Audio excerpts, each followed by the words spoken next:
का युग लग रहा है। मतलब हमारे क्या कहना चाहिए, इस युग में जहाँ जंग चारों तरफ फैल रहे हैं, वहाँ यहाँ एक युद्ध भारत और पाक के बीच में युद्ध की संभावना और भी बढ़ गई है, जो कि बहुत ही गंभीर मसला है और हम सब इसके विरोध करते हैं। सिंपल बात है, क्योंकि युद्ध कोई तरीका नहीं है किसी चीज को संभाल।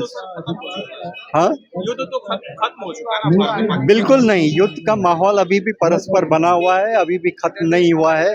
लोग जिस तरह की बात कर रहे हैं, सरकार की तरफ से जिस तरह की बातें आती हैं, सत्तारूढ़ पार्टी और उनके लोगों की तरफ से जो बातचीत आती है, उससे बड़ा स्पष्ट है कि उनका मकसद जैसे ज़ायनिस्ट का इजराइल में है, वो इसी तरह का मकसद इनका भी इन्होंने मान लिया है। तो ये तो सबसे बड़ा खतरा है हमारे लिए, क्योंकि आज हमारे सामने हमारा न केवल हमारे भविष्य की बात कर रहे हैं, आज का जो हमारा अतीत है वो भी आज खत्म होने के कगार पर है। तो हमें तय करना है कि हमको ज़ायनिस्ट के समान इजराइल बनाना है हिंदुस्तान में, या भारत को एक दूसरी दिशा में, इंडिया को एक दूसरी दिशा में ले जाना है, भाईचारे की तरफ, शांति की तरफ, और कोई दो तीसरा रास्ता नहीं। सर, आपको क्या लगता है कि इस देश में कम्युनलिज्म ज्यादा बढ़ चुका है? कम्युनलिज्म तो बहुत पीछे की छोड़ दिया हमने, उससे कई आगे बढ़ गए हैं। आज तो लोग खून खराबे की बात करते हैं, लोगों को खत्म करने की बात करते हैं, उन मुसलमानों के खिलाफ जहर उगला रहे हैं। हाँ, हम सब जानते हैं आरएसएस भाजपा के अलावा और कौन है जो कि ये जहर फैला रहा है। भाजपा के लोग सर, भाजपा संगी लोग ही तो हैं इसके केंद्र में।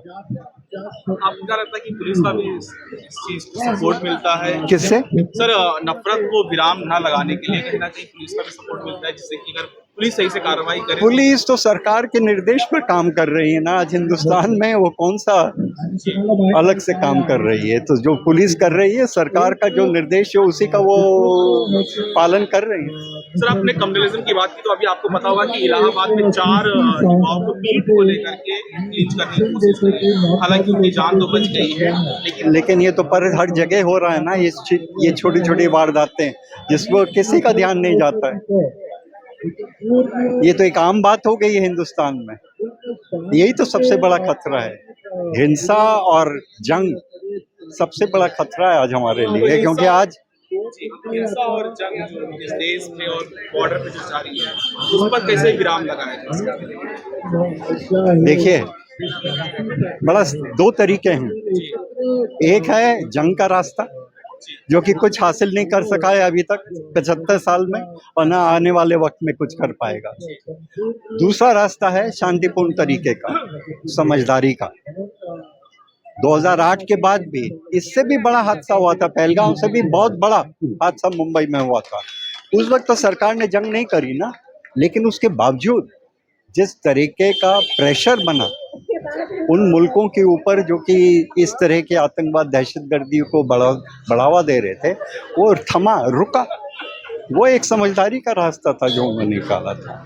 आज हम जंग की बात कर रहे हैं ऐसा कि जैसे मामूली है, किसी को ख़त्म करने की बात कर रहे हैं। आपने पानी रोक दिया है और पानी पूरी जनता को आप पनिश कर रहे हैं। ये कौन सा रास्ता है? ये कौन सी समझदारी है? मेरे तो राय में ये कोई रास्ता नहीं। ये तो हमको और जंग की तरफ घसेड़ रहा है, जो कि खतरा है हमारे लिए। हमको तो स्टेबिलिटी चाहिए, पीस चाहिए, नॉर्मल कंडीशंस चाहिए इस मुल्क में, जहाँ की इतनी दरिद्रता और बेरोजगारी है।